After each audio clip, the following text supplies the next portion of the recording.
விஜய் கட்சியினுடைய தாவேகாவுடைய மாநாட்டில் எவ்வளவு பேர் கலந்து கொள்வார்கள் அப்படின்ற கேள்வி இருந்தப்போ 50,000 பேருக்கு அனுமதி அப்படின்னு முதல் முறையாக அனுமதி கேட்டப்போ வந்த தகவல் இப்போது 6,000 பேர் ஒரு மாவட்டத்துக்கு அப்படின்னா 2,28,000 பேர் குறைந்தது. அதிகபட்சமாக 4 லட்சம் பேர் வரை இந்த மாநாட்டில் திரட்டுவதற்கு திட்டமிடப்பட்டிருக்கு.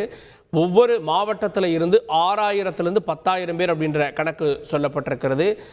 அரசியல்வாதிகளாக வரும்போது என்னென்ன சிக்கல்கள் இருக்கும் அப்படின்றத களைவதற்கான டீம் நிர்ணயிக்கப்பட்டிருக்கிறது. இது குறித்த பார்வைகளை அறிவதற்காக நம்முடைய அரசியல் விமர்சகர் திரு ராஜகம்பீரன் அப்பாஸ் இணைந்திருக்கிறார். சார் வணக்கம். விஜய் தாவேகா ஒரு முழுமையான அரசியல் கட்சியாக அரசியல்வாதியாக மாறிவிட்டார் அப்படின்னு பார்க்கல. ஏன்னா ஒரு மாநாட்டுக்கான என்னென்ன சிக்கல் வரும் அப்படின்றத முன்கூட்டியே கணிக்கிறாங்க. மாநாட்டில் 4 லட்சம் பேர் வரை கூட்டுவதற்கு திட்டமிடுறாங்க. உங்களுடைய பார்வை என்ன? 85 ஏக்கர் நிலத்திலே 4 லட்சம் பேரை கூட்ட முடியுமா என்பது ஒரு யதார்த்தமான ஒரு கேள்வியாக இருக்கிறது. அது போக வருகிறவர்கள் அத்தனை பேருக்குமே உரிய அந்த குடிநீர் வசதியிலிருந்து பாதுகாப்பு ரீதியான விஷயங்கள்ல இருந்து எல்லாமே சிறப்பாக நடைபெற வேண்டும். ஏனால் முதல் மாநாட்டிலே அவர்களுக்கு ஏதாவது ஒரு அசௌகரியங்கள் ஏற்பட்டால் பெண்களுக்கோ குழந்தைகளுக்கோ அதெல்லாம் ஏதாவது ஏற்படக்கூடாது. அப்படி ஏற்பட்டால் அதற்கு அது அந்த நிர்வாகிகள் மீதான ஒரு இதாக குற்றச்சாட்டாக அது மாறக்கூடும். போக்குவரத்து நெரிசல்கள் ஏதாவது ஏற்பட்டால் அது அரசின் மீதான குற்றச்சாட்டாக மாறக்கூடும்.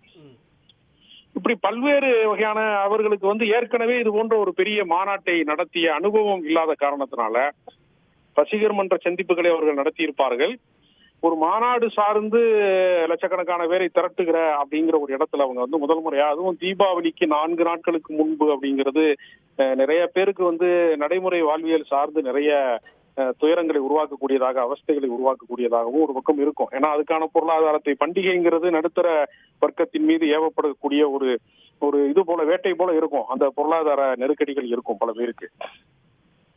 அதனால ஒரு மழைக்காலமாக வேற இருக்கிறது. இவ்வளவு சூழல்களுக்கு நடுவுல இந்த மாநாடு அவங்க வெற்றிகரமா நடத்த வேண்டும் அப்படிங்கிற அந்த முதல்கட்ட மாநாட்டுல எந்த விதமான பின்னடைவும் இல்லாமல் நடத்துவதற்கு அதற்கான சாத்தியங்களை அவர்கள் சரியாக திட்டமிட வேண்டும் என்பது என்னுடைய கருத்து. இல்லை, இது சரியான திட்டமிடுதலா பார்க்கல. ஏன்னா இப்போ ஏதாவது நீங்க சொன்ன மாதிரி ஒரு அசம்பாவிதம் நிகழ்ந்துட்டா பாருங்க, ரசிகர்கள் நடத்தினா இப்படிதான் இருக்கும் அப்படின்ற ஒரு பார்வையை முன்வைப்பாங்க. ஆனா ஒரு அரசியல்வாதியாக, தேர்ந்த அரசியல்வாதியாக எங்கெல்லாம் சிக்கல் ஏற்படும், ஒருவேளை மாநாட்டுக்கு அந்த இடத்துக்கு வர முடியலைன்னா அந்த டாக்குமெண்ட்ஸை ரெடியாக வச்சிருக்குது, ஏதாவது பிரச்சனை ஏற்பட்டால் வழக்கறிஞர்கள் டீமை வச்சிருக்குது. ஸோ ஒரு தேர்ந்த அரசியல்வாதிகளை போல இப்போ அந்த திட்டமிடுதல் இருக்குதா பார்க்கலையா?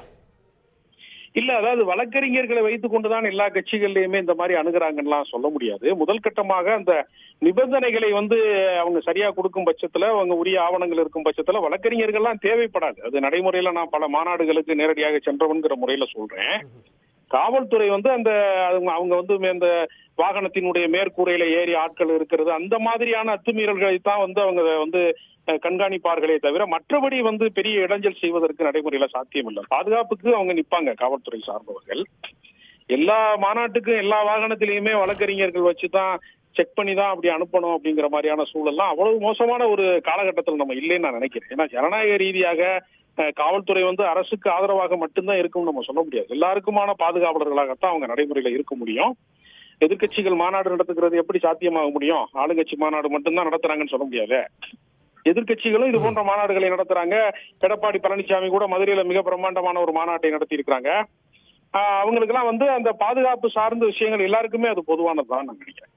நன்றி திரு ராஜகம்பீரன். இணைந்து உங்களுடைய பார்வைகளை பதிவு செய்ததற்கு நன்றி. செய்திகளை உடனுக்குடன் தெரிந்து கொள்ள உடனே சப்ஸ்கிரைப் பண்ணுங்க.